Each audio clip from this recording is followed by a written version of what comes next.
Okay, hi, this is Jay Fidel. We're on Think Tech Hawaii. Today is Monday, and we're doing Island Perspectives. And this is a special show with Ben Sullivan, who is the Clean Energy Commissioner of Kauai, and he's on the hookup through Skype from Kauai. Welcome to the show, Ben. Aloha, Jay. Thanks for inviting me onto the show. Great to have you here. I would like to talk about Clean Energy Day. You spoke at Clean Energy Day in one of the panels there, and we had a lot of people there. We had 180 plus people there, and it was a very vital kind of program. A lot of people had a lot of ideas, but I wonder about your impressions of it. I wonder about your impressions of the takeaway. This was on July 12th, 10 days ago. So tell us your view of it, and tell us, you can summarize what you talked about anyway, yeah? Sure. I appreciate the opportunity. You know, one of the things that Hawaii Energy Policy Forum does a great job of is getting the neighbor islands to kind of speak to each other and share ideas, and also to stay connected with what's happening on Oahu. So, you know, for me, it was an opportunity to share with people some of the things that are happening on Kauai.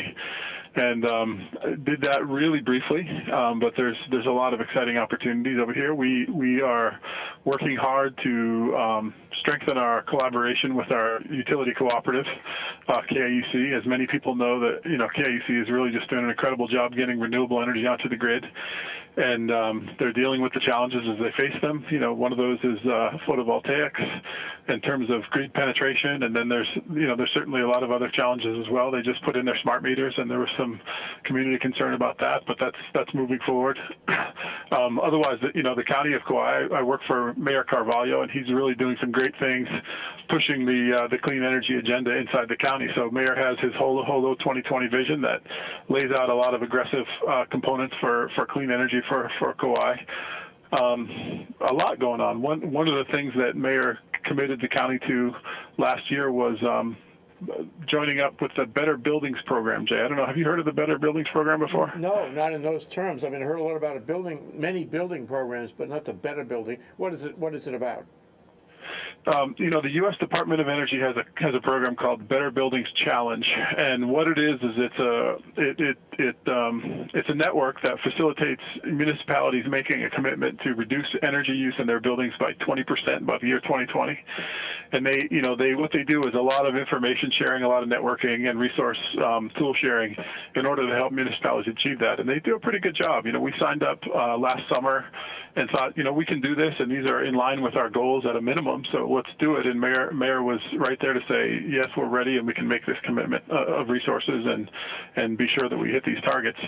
And we've been going full steam ahead, and we've learned a lot from the program, and we're certain that we're going to be able to hit the goals, if not exceed them. So that's one example of something that's happening on Kauai that's very exciting.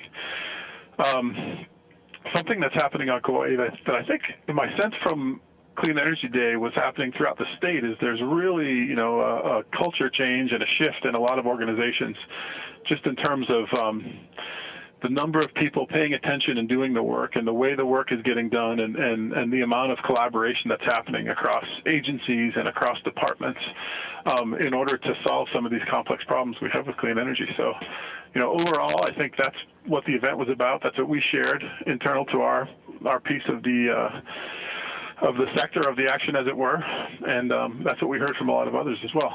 Well, I thought that your presence there and effectively the participation by the neighbor island and the presence of the neighbor island commissioners and all that was a kind of statement. I mean, I'm looking for sea changes. I'm always looking for sea changes, and here we are in an initiative that is critical to the state. It's really important. A lot of people are involved. It affects everyone.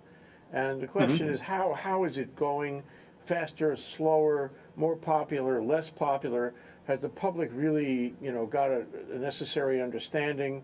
Is the government remembering what they promised?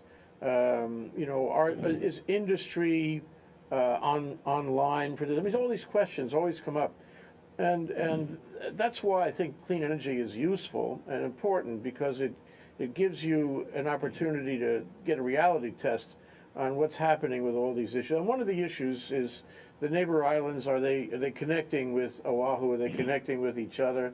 Because I think you ultimately need that. And so I felt, as I had felt before, and it's really around your involvement, Ben, that the neighbor islands are closer to Oahu and closer to the statewide initiative than they have been in the past. Do you agree with me? You know, I do, and I think there's really some interesting analogies between, you know, the role that the neighbor islands are playing in Oahu and in the system itself. I mean, I think, you know, we have come from a place where the utility sector was based on a centralized model, and you know, the flow of information, the flow of electricity was one way. Mm-hmm. That's now changing in the electricity sector. It's also changing, as you know well, in the way that the grid is looked at. I mean, I think we've seen a lot of issues come up around the state about the cable and about different initiatives, and I think there's been a really interesting discourse as to how to solve those problems. You know, we've heard from people on Lanai and Molokai with their challenges. We've heard from people at a policy level in the state saying, hey, we need to solve these problems. And ultimately what it forces a necessary conversation on how are we going to deal with impacts, how are we going to solve these challenges. And, you know, they're going to be in our backyard as a state. So how are we going to mitigate impacts and you know, distribute them equitably and all those kind of things. So really, really interesting conversation for sure. Well, it is a statewide conversation. You know, when somebody said to me earlier today that if you wanted to transmit power from the state of Utah to the state of Colorado, for example, nobody would think for a minute about crossing the state lines. Nobody would question that. It's just part of the program. On the mainland, all the transmission crosses state lines. But in Hawaii, we have trouble crossing county lines. Now, granted, there's water in the middle, but it just seems to me is that we really have to look at this as a statewide initiative, and we have to compare. It's not just a matter of learning from each other. It's a matter of coordinating our efforts and looking for best practices wherever they appear. Sure, absolutely. And it's, you know, it's easy for me to say because here we are on Kauai, and you know, we don't foresee being connected to the physical island-wide grid anytime soon, but certainly there's a lot of connectivity as far as policy and as far as resources. One of the initiatives that the state is obviously doing a great job on that we're excited to be a part of is the on-bill financing program, which, you know, we're expecting to see out next spring. So this is the first time that that KIUC has participated in what have previously been the third-party administrated efficiency programs through Hawaii Energy. So we're looking forward to that. Yeah, that's an interesting point because that's a common denominator that affects all the islands and affects KUIC the same way it affects HECO. And you guys can, move it forward the same way HECO can move it forward. And maybe actually your way of implementing it could teach us, that is the HECO crowd, a better way of implementing it. I mean, it's a sort of an interesting comparison to see how one side implements it as against the other side. But I think it applies equally to everybody, and that's a good thing. Absolutely. We can all figure out how to bring down barriers, and that's what that program is about. So we're looking forward to success over here. I can't say for sure how it's going to turn out, but I'm very confident that we'll have some reasonable success, if not wild success, with that program. It's the right direction. You know, one thing that happened that what I found interesting was that raft of orders that was entered by the PUC just the day before clean energy. And although Mina Morita didn't talk about them, she had arranged beforehand that Jeff Ono, the consumer advocate, would talk about them. Bottom line is they really put the undersea cable down the road, as well as big wind. I mean, for investigative dockets, and that could be the end of both of those initiatives. And what's interesting about it is that if you don't have an undersea cable, and some people have always felt you don't need one and it's too expensive and all that, but if you don't have an undersea cable, you can't do geothermal outside of the Big Island. That's the reality of it. And that sort of changed, like you were saying, that changes the paradigm. It changes the way we're going to go forward here. And it's all based on this kind of assumption, the emerging assumption that each of the islands can be distributed. Each of the islands can have the technology to operate by itself. We weren't sure of that in the past, and maybe that's right, maybe it's wrong, maybe the jury's still out.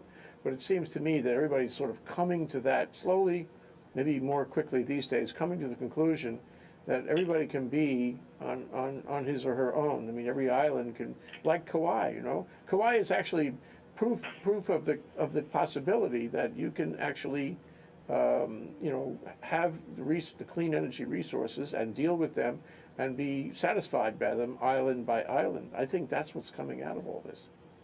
Sure, and I think all the islands are offering that up. I think the point was made by Randy Alm that Helco is actually way ahead of everybody and you pointed out the reason is because of all the geothermal primarily they have over there. But they're doing a lot with PV, they're doing a lot with wind, they're doing some research with batteries. So great stuff coming out of Hawaii Island. And then certainly everybody knows that Maui is going gangbusters with wind, and they're having some challenges with integration. But that it's being worked on, whether it's just from system friction or all the discussions and back and forth between the PUC and MECO. I mean, there's real attention being paid to those issues. So, I think we can be positive that there's going to be some progress in those areas. Yeah. And then, Kauai is a whole different ballgame. I think, we are really blessed with having a cooperative, and it means it really has significantly different implications for, how we look at utility challenges and whether we compete with our utility or more likely collaborate with them. And so, that's the case over here, and it's a different thing. Yeah, and a moment on Kauai. Kauai was always different, I'm sorry to say. I don't mean that in a pejorative way. I mean, it's just always different. It was different back when Kamehameha unified the islands. He never really unified Kauai, and I think that somehow at some level of the culture that still plays. And here again, Kauai is different. And in a funny way, I'm so impressed. A time when Sharon Moriwaki and me and Hawaii News Now came out and interviewed a whole bunch of people. Most recently for the State of Energy program last year. One thing I was so impressed with was the democratic process. I know it's not without some tumult, but the democratic process that the cooperative provides. You can never say that the people are adverse to KIUC. They elect KIUC. It's a whole different kind of relationship. And it becomes, somehow it brings everything closer together. I don't know if that means that in the end it works better. You can tell me if it does, but it certainly is a very different system and a different relationship of the utility with everybody, the people. Yeah. Well, it's easy for me to say that it works better. I think we still have a long way to go to prove it as an island, but I believe that the people who made that decision, a decade ago, made a great decision that really benefits Kauai. And bottom line is, they have returned a lot of money to members in terms of patronage capital, and they've done a lot of really positive things, and they've kept rates down. Although people see rates rising, they have risen less rapidly than the HECO company's rates on the other islands. So that's one piece of it. But I think that the bigger piece of it is that these energy challenges that we face are primarily about coming together to solve problems, and it's a whole lot easier to come together with a cooperative than it is with an investor-owned utility in a lot of cases. And I think it's inherent in a cooperative structure. You just like you said. I mean, we do elect the people who make the long-term decisions for the co-op. So there's plenty of times, Jay, and I will share this openly, that people have, there's been a group of people in one way or the other that's been unhappy with decisions made at KIUC, and it's never easy. But nobody said it would be easy. It's what it is it's available and it's accessible to membership. People can get involved if they have the time, if they're willing to come to board meetings, if they're willing to lobby their board members for and advocate for their positions. And so it's a lot more of a direct connection, and I'm very excited about the potential. I think Mayor has made it a point to make sure that we maximize collaboration with KIUC, and that's what we're intending to do. Yeah, I think that's great. I mean, it's an ongoing conversation. It's a conversation where the people take ownership. And one thing about clean energy, especially clean energy, because it's different than regular energy, is that it affects all of us. It is ours whether we like it or not. It's going to change our lives. It is changing our lives. It's going to change our community and our economy and all that. And if we just turn our backs on it and say, well, you guys handle it and I'll criticize you later, that's not really a good way to go. The better way to go is to have an ongoing conversation. And as you pointed out, that in Clean Energy Day we were doing that, and there's indications that the state in general is doing that, but certainly that's what happens at Kauai, because you have the election process, and when this election process takes place, everybody is talking about energy. So you have this ongoing level of conversation all the time, which I think is very healthy. Absolutely. Anyway, putting that aside, you're having a big conversation coming soon in your conference on Kauai. You're organizing a conference specific to Kauai and on Kauai about clean energy. Tell us about it: when, where, what, and so forth. Well, the conference is hosted by the Kauai Economic Development Board, and I think this is their 6th year hosting the conference. This is the first time I've had the pleasure of working with them to help organize it, and they're really doing a phenomenal job. So we are excited. It's the theme of this year's conference is After Oil, Managing the Transformation. The conference is going to be on August 15th at the Kauai Marriott Resort and Beach Club. And it's going to be an all-day conference. So we're very excited to get into the community and get people to come in and join the conversation. We'll have, I think, five separate panel discussions that happen over the course of the day that I think will be really, really interesting for people. And the hope is that we can just take the opportunity to get the community onto the same page and to share ideas and share what's going on this year on Kauai and the progress we've made, the challenges we've had, and then the opportunities for tomorrow. So there's some really interesting discussions. So what are the subjects of the panels, and what's the tenor of the speakers? It's a great group of people, and we expect there to be some really interesting discourse. The first panel of the day is setting the context, and we're going to get Randy He, who's a former CEO of KIUC, to come up and talk about the kind of the history of the grid a little bit and some of the legacy systems in place. He and Alan Smith, who is actually current chair of the board, are going to give a sense for people about how we got to where we are today, in terms of the evolution of the plantation towns and the grid in those towns and the hydro resources that are legacy systems that have been in place for 100 years. Oh, that's We're going to go from there. Great discussion, because they forget history so quickly and they sort of lose their way. But if you base it on what happened before, then you have more robust understanding. I'm sorry, go ahead. No, absolutely. I mean, one of the things it's really ironic, and I think everyone here is aware, but it's something that passed us by, is that, for a long time the plantations carried a huge portion of the energy generation with the gas, and as they went out over the years, we became more and more oil dependent, and all of a sudden one day we woke up and here we were, sucking 90% of our oil out of a pipe or out of a barge, and then the next thing you know, the price spiked, and we all know the rest from there. But it's interesting to see how that happened prior to our acute pain with the price of oil. The next panel discussion is going to focus on the challenges and benefits of today's renewables and kind of what we learned so far. There's been a lot of work and discussion put into a couple of different sources on Kauai. Biomass in particular, there's a project underway, and we're going to talk about that. Hydro is something that's always gotten attention, and KIUC is hoping to put more hydro on the grid. Overall, we're going to have KIUC's production manager actually get up there and talk about managing all the different resources. And then as well, Kelly King from Pacific Biodiesel will be there to give us a little bit of background on the role of biofuels and that whole thing. So that's the second panel. It promises to be a good one.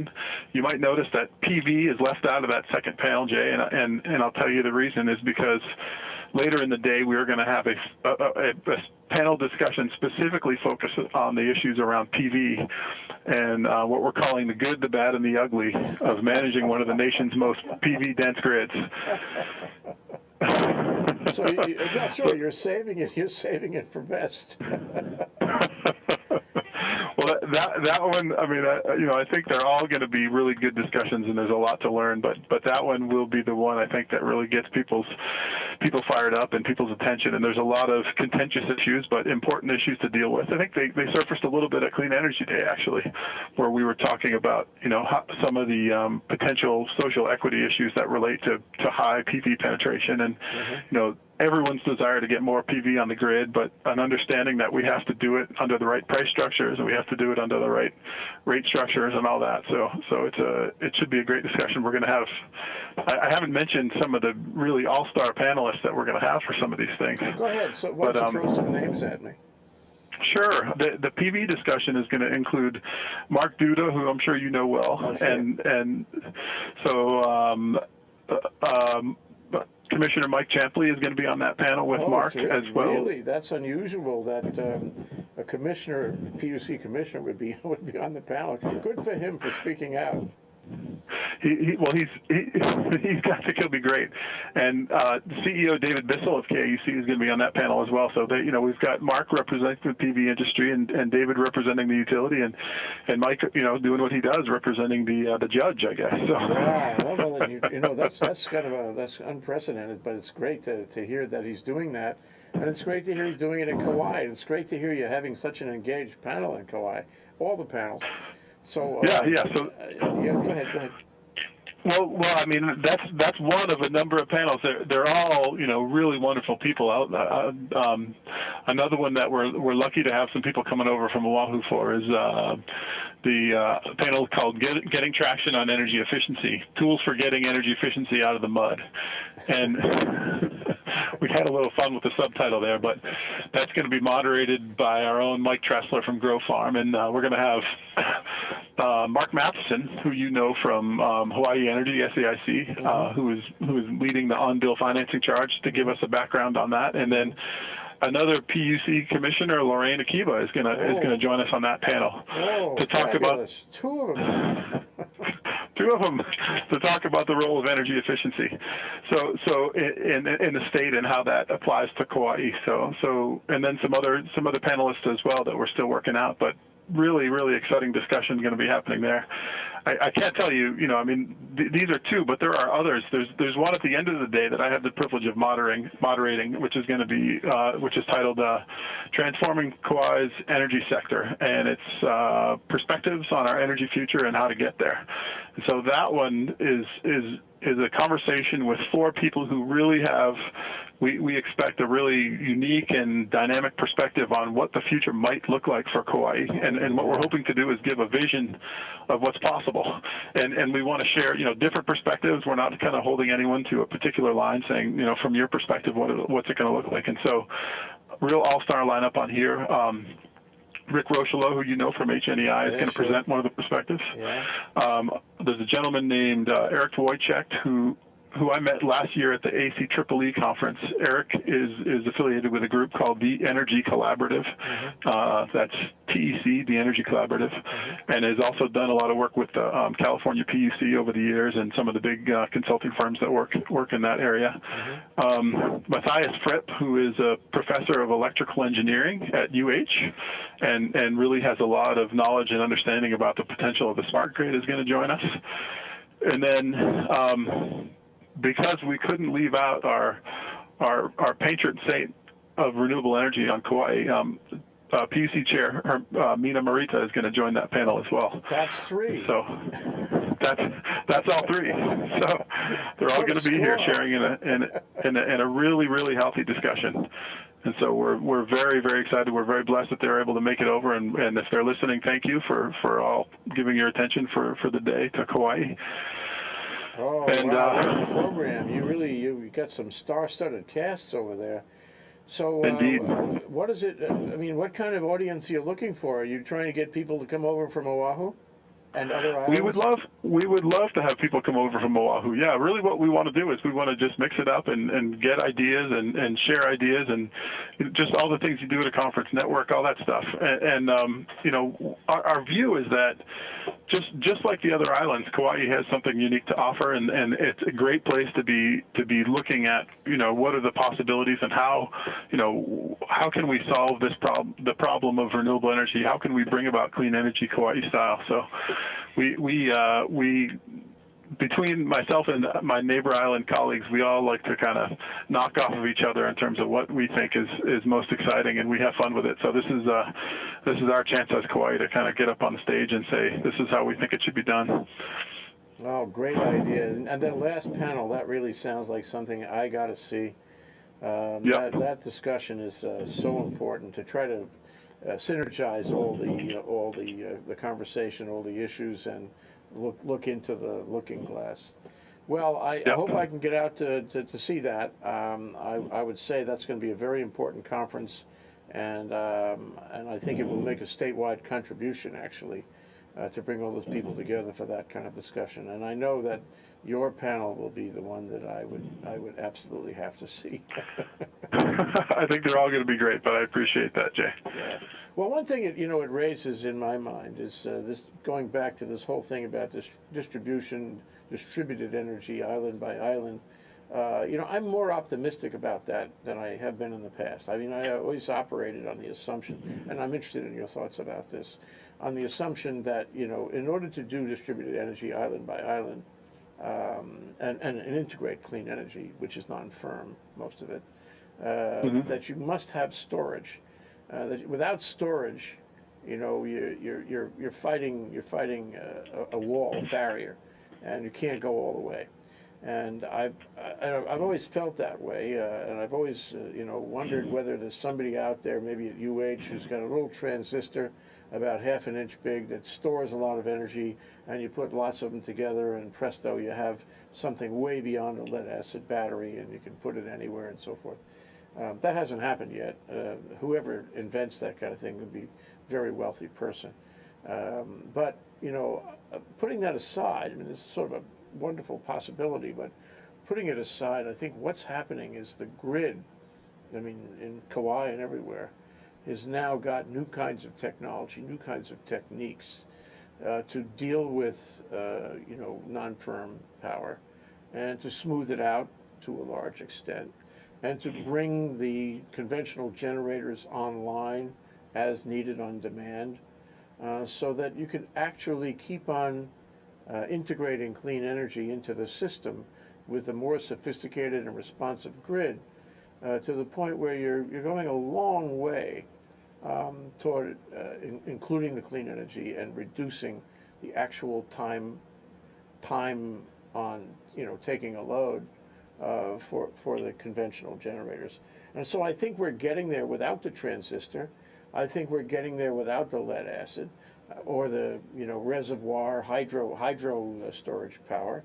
Little by little, we're actually developing technologies, deploying technologies that will let us do this even without solving the storage problem. What do you think? Well, I think it's just a classic case of both and. I think it is very likely there's going to be more storage on the grid, and I know that KIUC has some really smart people in there on their grid management side that look at batteries and other storage means as with real potential. I think they've talked about the potential for pumped hydro storage on island, and it's something they're really eager to deploy. A technology that's tried and true. They obviously have some batteries on the grid to regulate frequency, and I think they're gaining experience with that. But then, the thing that to me is really untapped and something that gets me excited, and I have to, give my disclaimer that I'm not a smart grid engineer, and so I don't always have my brain as wrapped around this as is humanly possible. But I see the potential, and that is the grid becoming more interactive, as we're all familiar with two-way metering, and the idea that the customer and the load can start playing a much more engaged role in how to and managing the grid and managing renewables. I remember listening to someone 3 or 4 years ago, Doug Hausman, actually from Internext, was giving a presentation on the smart grid in the early days when we were all still trying to figure out what it meant, and he talked about something that really stuck out to me, and he said, the transformation is about going from a load following utility to a supply following utility. And if you really think about that, that is a very interesting proposition. I mean, we're talking about years and years and years of being able to basically dial up and down the power from a fuel source, and all of a sudden now you're actually trying to create a system that responds to the availability of a renewable source, which is intermittent and variable. And so big transition, requires communications, requires engagement by those that use the power. But the potential of that, when you start really getting in there, is just tremendous. Yeah, that's it. It takes this kind of collaboration, not just talk, but actual collaboration, trading of information, a two-way street on everything involved in the grid, and then maybe this can happen. I mean, in the near term. Maybe it can happen without the undersea cable. Maybe it can happen without storage. Just everybody in each island using a lot of, PV. That's your favorite thing, I know. But somehow making it work 24/7. That's where I think we're going. I think you and I are really saying the same thing, and I'm delighted to see it pop up that way. Although I was a little sad to see us drop big wind, and a little sad to see us drop or at least push the cable down the road. I think there are other things coming in now that will actually solve these problems using collaboration, as you say. So Right. I guess you're going to cover all of this in the program, by the way, right? I don't know if we're going to cover it all, but we're going to hopefully just launch into the discussion and let it carry forward from after the conference, because it's going to be an ongoing challenge for the next decade or two. So, if we can get to 100% local sustainable energy by 2030, which is actually a goal that was a vision that was set forth by the community when we did our Kauai energy sustainability plan a few years ago, then I'll feel pretty good. So it gives us a little bit of time, but it's an ambitious goal. Yeah, well, what you guys do in Kauai has an effect everywhere else, because I think people are getting the idea that you're the laboratory of the laboratory. You know what I mean? And the laboratory looks to you like the laboratory, right, yeah. The front end laboratory. Yeah. So okay, but what are the negatives that you've got to work with? I mean, sure, there's a tumult in democracy and all that. And there are issues about cost, and I always say that looks like the Clean Energy Initiative is at risk of being transmuted into the Cheap Energy Initiative. And remember Robbie Ohm's comments. He's made these comments many times about how we really have to understand that it takes money to build new infrastructure, and because it's clean does not necessarily mean it's cheap. Because it's clean, you have to put some money into the infrastructure, and that's not necessarily cheap. So anyway, I'm interested in your thoughts about the challenges, the problems, the barriers, the things you're going to have to work through to get to a place where we can feel comfortable about this. Well, there's a couple of thoughts that come to mind, with that introduction of the problem. And it's such a big subject, and I think the first thing you got to say is there are so many people involved in so many different roles, and so you're getting one perspective from one person, and I always want to put that out there, because I can't say enough good things about the tremendous work happening at KUC. I can't say enough good things about the tremendous work happening at the state level and with PC and with everybody involved in the Clean Energy Initiative who's really trying to reinvent. And I think that's right. It is a reinvention. It's a transformation. So it's not an easy process. But when you look at what's happening fundamentally, Robbie, I think, brought up natural gas in the conversation at Clean Energy Day, and I recall thinking to myself, the reason we're getting away from oil is two-part. One is that we are all aware of the emissions issues and whatnot. Two is the cost, but there's also the issues of where the impacts are placed. And so for a long time, we have been able to get our energy, our electricity, without ever seeing the impacts. And that's whether they were drilling for oil in Nigeria, or whether they were digging a big pit in the tar sands of Canada, or fracking in Pennsylvania. And now all of a sudden we're saying, hey, we're gonna take responsibility for this energy production. We're gonna put it in our own backyards, whether that be, Waikiki or Lanai or Molokai or the highlands of Maui. It doesn't matter. It's in our backyards, and the people who are going to be impacted are the people who have to make those decisions. And so it's not an easy process. It's not one that we necessarily have a system developed to resolve, but that's what we're building. And Kauai is doing the same thing as the rest of the state. We have this co-op to do it through as a mechanism, but it really is about engagement. And then, as far as clean versus cheap, I think the other part of the analysis that's really got to get built in there, and there's plenty of people, on the green business side who will give you the same spiel, is that we've got to be looking at the system economics as opposed to the economics for an individual. It might be a little more expensive per kilowatt hour, but if our overall island economy is better off because we're exporting less dollars, isn't that a win, Jay? To me, that's a win. And we've got to actually build that into our accounting systems, because today we don't. Today we just say, yeah, well, it's good to hire local, but end of the day, we want it to be cheaper. Well, what is cheaper? And I think those are issues that everybody's struggling with. I think the consumer advocate is, Jeff Ona in recent comments has talked about, how do we look at the issue of cost versus really broader societal benefit, Yeah. as have others. So it's not an easy thing to tackle. Well, to me, I think there's tipping points happening, and I say that in plural because I think there's not just one tipping point. There are a number of tipping points where the public has not understood, or worse, the public has gone down the wrong path, and come up with an idea about the initiative that's just dead wrong. Somehow, whether it's the press or them being ill-informed or uninformed. And I think that right now, it seems to me like things are coming back to a balance and we're tipping in the right direction. I think the public is getting the idea that, we will have to pay for this. It is getting the idea that it is critical to our economy and has to be attended to, and we all have to collaborate. I mean, I don't think these ideas were really permeated into the community, say, 2 or 3 years ago. And I think we were at risk of going the wrong direction on lots of things. But I think now we're reaching critical mass on public understanding. What do you think in Kauai about this? I could say that you're right, but I can also say that there are a number of projects right now that KUC is really struggling with. Frankly, that are good, potentially very good projects for the community, but that they're having a real hard time, getting the word out on. And so it's always going to be about communication at some level or another, and about empowerment, and really, instead of talking to people, it's about talking with people. And those are not, you can say it, and I can say here that that's what needs to happen, but it's not easy to do. We need to build better models for collaboration, and I've been struggling with that for a long time, Jay.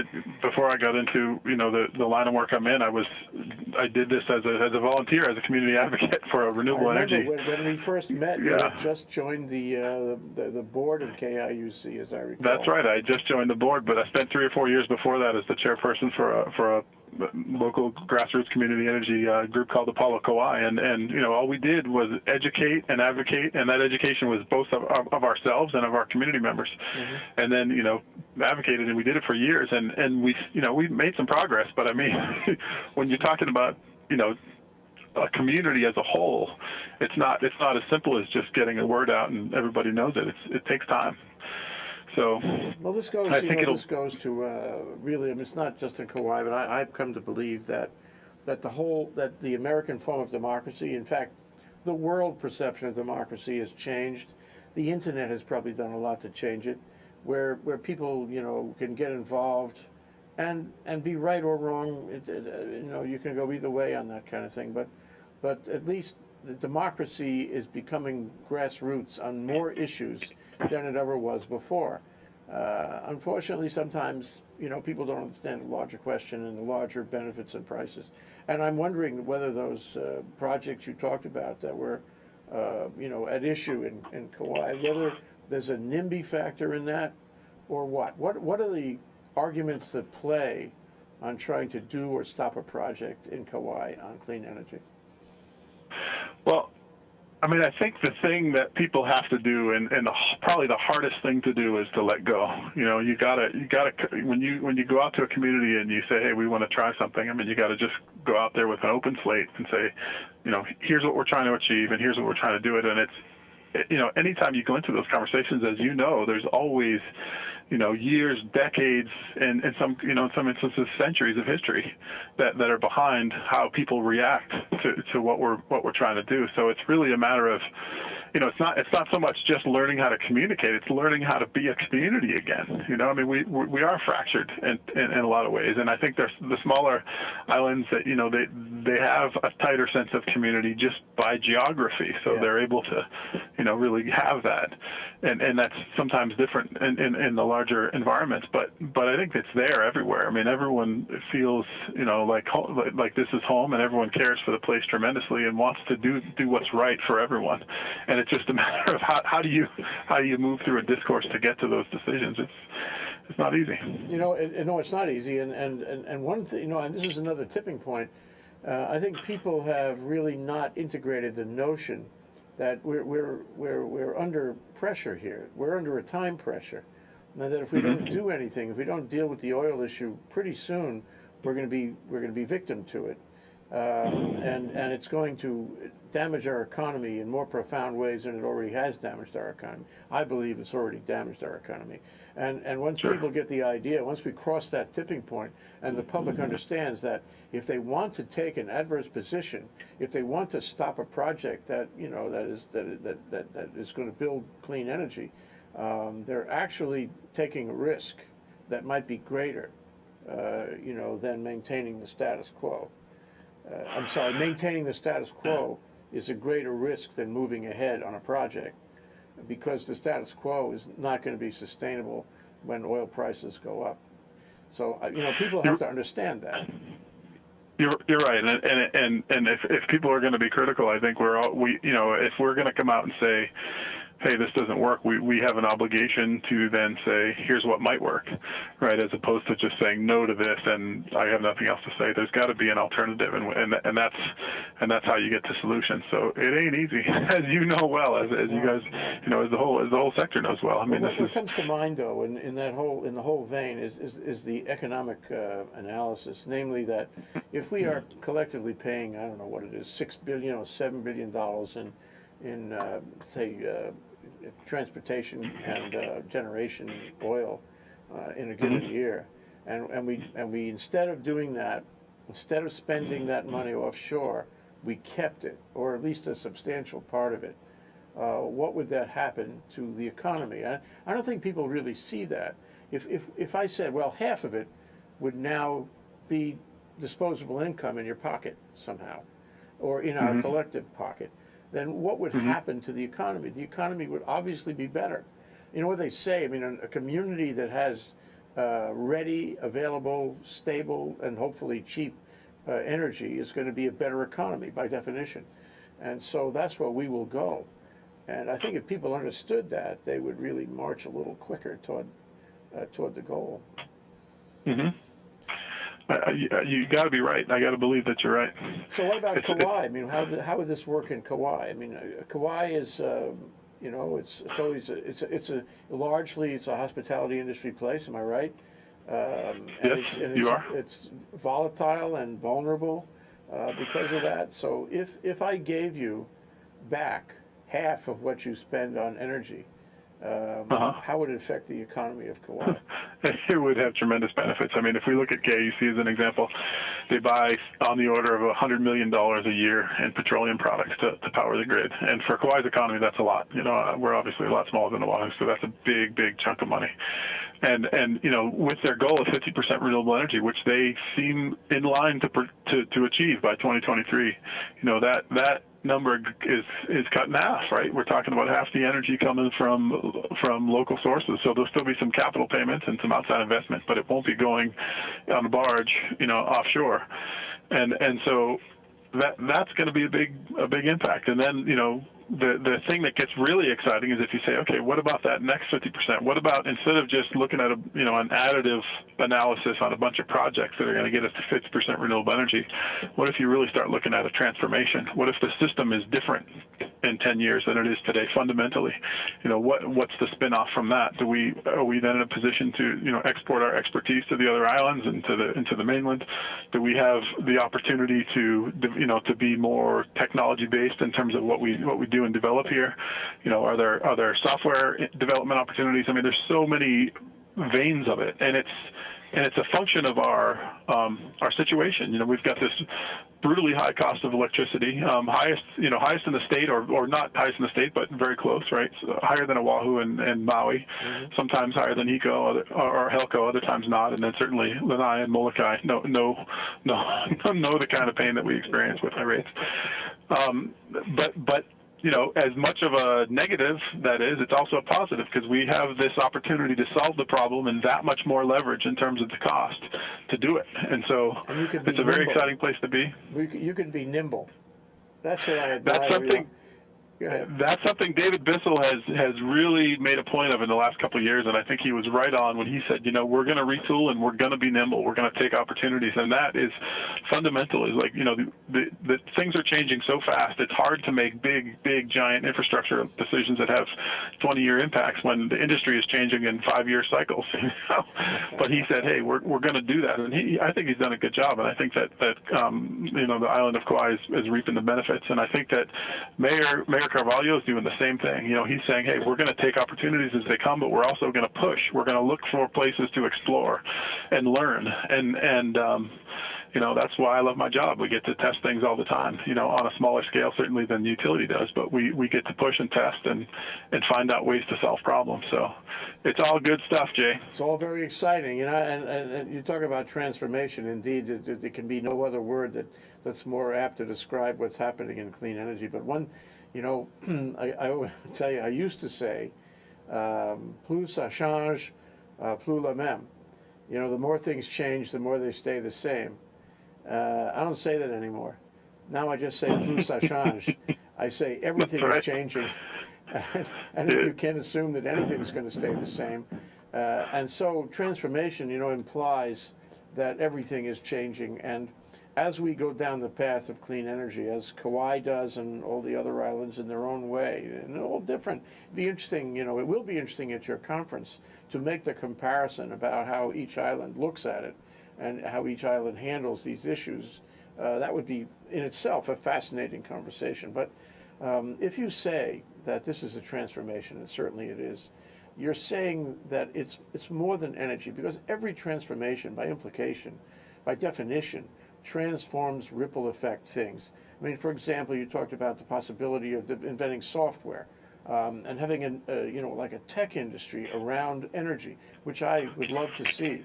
But there's much more than that. It's having more disposable income. It's having a different society.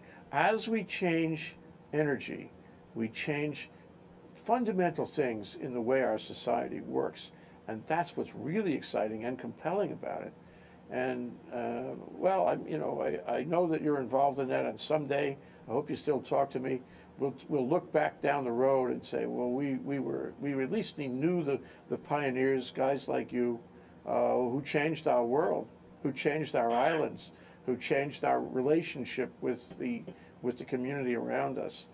That's what's happening, don't you think, Ben? I do, and I think it's everybody. I think that's the magic, is that it's no longer up to just some experts in a closed room. I think people are getting involved, and everyone has something to share in order to solve the problem, in order to be part of the solution. And it's very exciting, Jay. So I hope people can make it over to our conference, and really mahalo for letting us talk to you on the show. And yeah, let's look back in 10 years and 20 years and remember what it was. That's a great thought. Thank you, Ben Sullivan. It's Ben Sullivan, the Energy Commissioner in Kauai. We're talking about clean energy in Kauai, just taking stock here and talking about his conference coming up. It's on August 15th. Ben, how can you sign up for the conference? You want to go to kedb.com, which is Kauai Economic Development Board, and on their homepage you'll see some information over on the right margin that'll lead you to the conference. And sign up. It's $50. It's actually $40 if you sign up before August 5th. So great value, lots of information. They're going to serve lunch and the whole bit, and it should be very, very interesting. Wish you well in every particular event. Thanks so much for joining us today. All right, aloha. Aloha.